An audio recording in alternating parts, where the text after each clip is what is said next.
Hey guys, what's up? Welcome back to GTA Froze. Today we'll be covering items that need buffed in GTA Online. But before we do get started though, I want you to comment down below right now and tell me what items you think need buffed. Let's get into the video. The only weapon to make you cry in real life because it's just so bad. It brings us all to literal tears. Rockstar, why did you make this thing so bad? Here, we at the very start of the list, we have tear gas. And tear gas is pretty much about as useful as I am in real life. And if you want to get a measurement for that, it's about 0%. Now, sometimes you can kill some NPCs with tear gas that are just chilling. Cool. The thing with tear gas is you have to keep somebody completely still. Now, you may be thinking, oh, there's plenty of people who take cover. You just use a drive them out of cover. What are you doing? Grenades. Grenades. Just use a freaking grenade or a sticky bomb or something that's good like an explosive. Tear gas is so bad because I guarantee you throw that tear gas, you're probably going to get shot in the arm, so you're going to take some damage, and they're not going to take enough damage to make up for it. Honestly, tear gas is so bad. If Rockstar had like a coughing mechanic where you had to stop and cough instead of aiming your gun, tear gas would be busted. But it's one of those items that you can't balance, so probably take it out of the game. Next up, this one should come as no surprise. We've got the broken bottle. Now, usually when an item is broken, it's really good and really strong, and people are bad people for using it. But in this case, the bottle is literally just a bottle that's been busted, and you stab people with it. Wow, it's like a knife, but you get tetanus. Cool. Now, the thing with a lot of these weapons in GTA Online is that they need to have some sort of debuff. Like I said with the tear gas, people need to be coughing. When you get stabbed with a knife, a broken bottle, or anything sharp, you need to be bleeding and losing health. Maybe have a way to bandage yourself or have the bleeding just stop eventually. But in order to balance out a lot of these items and make them halfway decent, you're going to need some sort of debuff. Now, let's be honest here. What's going to leave a more clean cut? A broken bottle or a knife?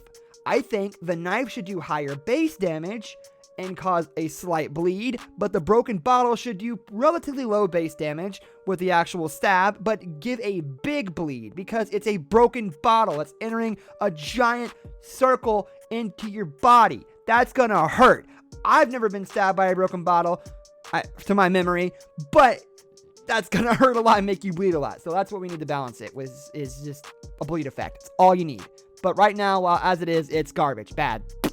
Bad. I spit on it. This one's gonna be a kind of generalization. We've got most shotguns. The only shotgun that's like relatively good is the assault shotgun. Everything else has too wide of a spread, fires way too slow. It's just useless. A lot of them are just useless. Like, why would you use any other shotgun besides the assault shotgun? Now, this is one of the weapons that is kind of just considered to be the OP genre of it, but that's not the way it should be. There should not be one weapon in a single individual class that completely outclasses every other type of weapon in that tree without having some sort of explanation.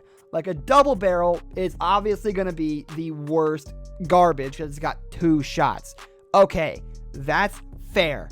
Understandable. Have a nice day. The only reason the double barrel should be a good thing is if you can ride on a bike and shoot it.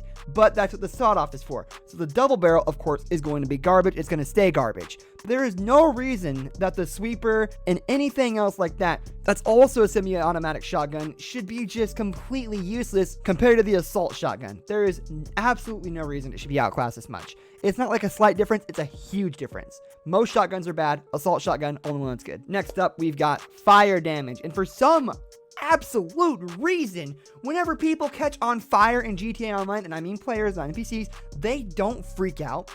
They don't react. They're soulless bodies with feet.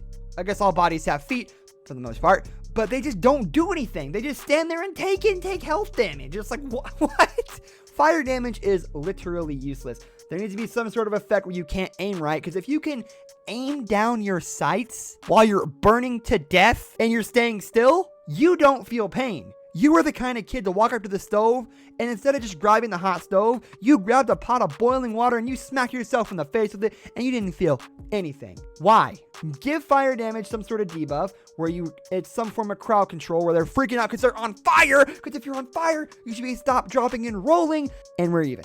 Lower the fire damage is pretty high, so lower that. Give us the on fire debuff, but then give us the ability to get rid of the fire by rolling.